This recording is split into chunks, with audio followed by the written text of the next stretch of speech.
Believe it or not, in 2000 Huawei was still doing work for Ericsson. 20 years later, the once dominant, century-old giant was on the ropes. How did that happen? By turning Sun Tzu into a practical playbook. Sun Tzu says, "The way means getting the people to agree with their leader." In plain English, the boss and the team have to be on the same page. Huawei made that real with broad employee ownership. Ren Zhengfei kept roughly 1% for himself and distributed the rest to staff. When people feel like owners, they fight like owners. Ericsson, by contrast, cut 17,000 jobs in 2017 and pulled R&D out of China. Morale collapsed. Who's going to take big risks and innovate when your job feels shaky? That is exactly what Sun Tzu meant. When the leader and the people share a goal, they win. Timing and momentum matter in business. When 5G standards emerged in 2013, Huawei poured about $600 million into R&D, while Ericsson invested around $400 million. By 2019, Huawei held roughly 18,000 5G patents, nearly a fifth of a global total. Acting fast let Huawei turn an early lead into a structural advantage.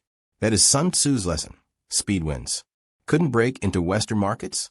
Then go where others will not go. Starting in 2000, Huawei teams packed up equipment and went to Africa to build base stations and lay fiber. Locals remember Huawei engineers as tough and persistent.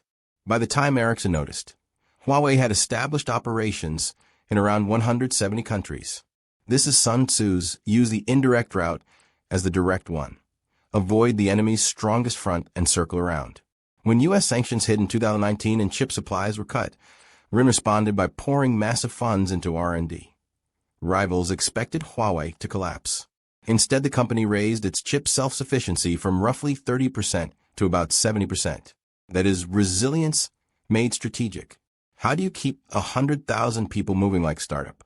Huawei runs a discipline process called IPD that aligns teams and speeds decision-making. Sun Tzu teaches, treat many as few. Bureaucracy can kill a chance.